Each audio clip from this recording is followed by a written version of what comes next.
کبھی 10 منٹ عادت ہو جائے نا دعا مانگنے کی علیحدہ سے رات کو، حضور نے فرمایا جو فرض نماز کے بعد دعا مانگے اللہ اس کی قبول کر لیتا ہے۔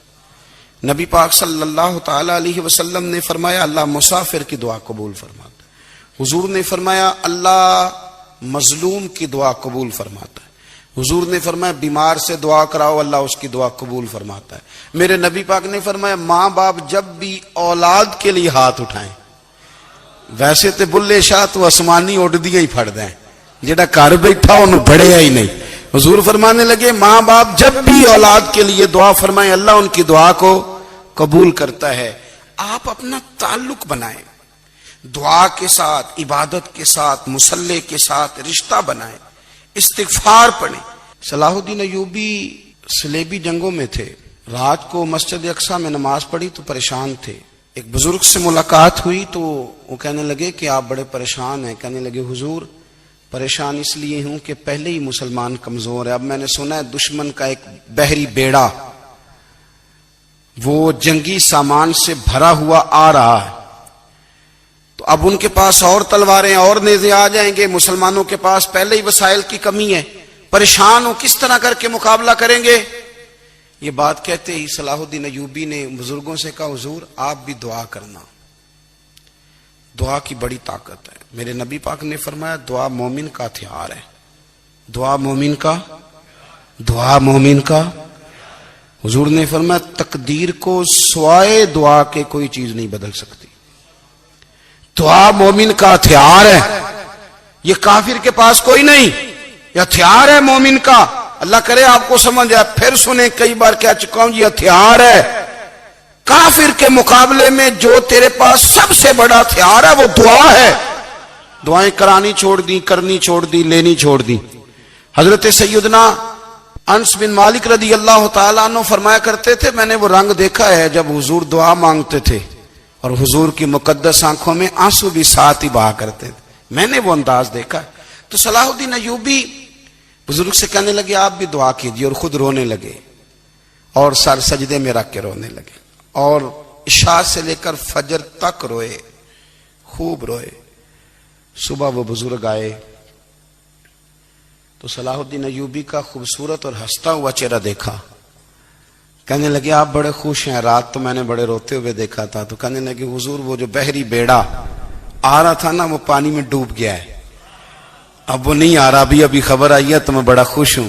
بزرگ کہنے لگے اٹھ سینے سے لگ اور سن ایک بات، وہ بحری بیڑا پانی میں نہیں ڈوبا، وہ تیرے آنسوؤں میں ڈوب گیا ہے۔ وہ جو تو رات رویا ہے نا رب کریم کی بارگاہ میں تو وہ ڈوب گیا ہے۔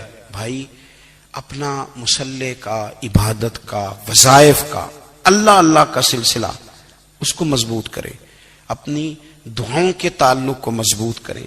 دعائیں بڑے انقلاب برپا کر دیتی ہیں۔ ہم تھوڑے تھوڑے نا جب سے خشک ہوئے ہیں نا، خشک، اور میری تو جماعت ہی صوفیاء کی جماعت تھی، ہم تو داتا علی اجمیری کی جماعت سے، ہم تو خواجہ اجمیری کی جماعت سے، ہم تو شیخ احمد فاروق سرہندی کی جماعت سے، ہم تو صوفیاء کی جماعت۔ ہماری جماعت نے بھی وہ تعلق جو ہمارے بزرگوں نے بنایا تھا۔ بزرگ اللہ کے قریب کیسے جاتا ہے؟ ہمارے یہاں نا بہت سارے لوگ کہتے ہیں جی نظر ہو گئی تو کام ہو گیا۔ بھائی جو بخاری مسلم میں طریقہ ہے نا اللہ کا قرب پانے کا وہ تو نفل ہے۔ نبی کریم علیہ الصلوۃ والسلام نے فرمایا بندہ نفلوں کے ذریعے رب کے قریب جاتا ہے، اور اتنا قریب جاتا ہے کہ پھر اللہ اس کی زبان بن جاتا ہے، اللہ اس کی آنکھیں بن جاتا ہے، کان بن جاتا ہے، ہاتھ اور پیر بن جاتا ہے۔ تو یہ تو عبادت ہے، یہ تو اللہ کی بارگاہ کی حاضری ہے جو آپ کو اللہ کے قریب کرے گی۔ تو نماز کو اہمیت دے کے ادا کریں، نمازیں موبائل بند کر کے ادا کریں۔ لیکن نا کچھ لوگ کہتے ہیں مجھے ٹائم نہیں ملتا نماز کا، تو میں کہتا ہوں یہ آپ نے بڑی جرت کی بات کی ہے۔ مجھے کو میرا پیر بھائی کہہ دینا میرے پاس ٹائم نہیں آپ کو ملنے کا، تو میں کہتا ہوں آج کے بعد آنا ہی نہ۔ تو کیا سمجھتا ہے تو بہت بڑا آدمی ہے، تیرے پاس ٹائم نہیں ہے اور ہمیں ملنے کا ٹائم، موج کر۔ تو آپ نے اللہ رسول کو کہہ دیا ٹائم نہیں۔ اور عجیب فلسفہ ہے نا، کہا جائے نماز پڑھنے آؤ تو کہتے ہیں کپڑے ٹھیک نہیں، اگر کہا جائے کہ آؤ ذرا دعوت پہ چلیں تو کہتے ہیں 1 منٹ ٹھہر میں کپڑے بدل کے آیا۔ نماز کے لیے کہا تو کہتے ہیں ٹھیک نہیں، دعوت کے لیے کہا تو کہتے ہیں میں ذرا تیاری کر لوں، یوں جانا مناسب نہیں۔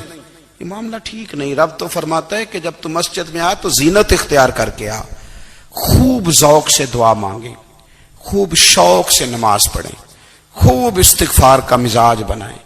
آپ لوگوں کے بیچ رہ کے سکھ حاصل کرنا چاہتے ہیں، لیکن آپ کو پتہ ہے کئی مہینے غار حرا میں رہنا بھی مدینے والے محبوب کا طریقہ ہے۔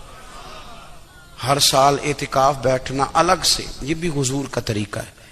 مسجد نبوی کے اندر دروازہ کھلتا تھا نبی کریم کا، پر گھر کے اندر نفل پڑے نبی پاک، اور حضور فرماتے ہیں کچھ نفل نماز گھر میں بھی پڑھا کرو، گھر کو قبرستان نہ بناؤ۔ ہمارا گھر اللہ کے ذکر سے آباد ہوگا،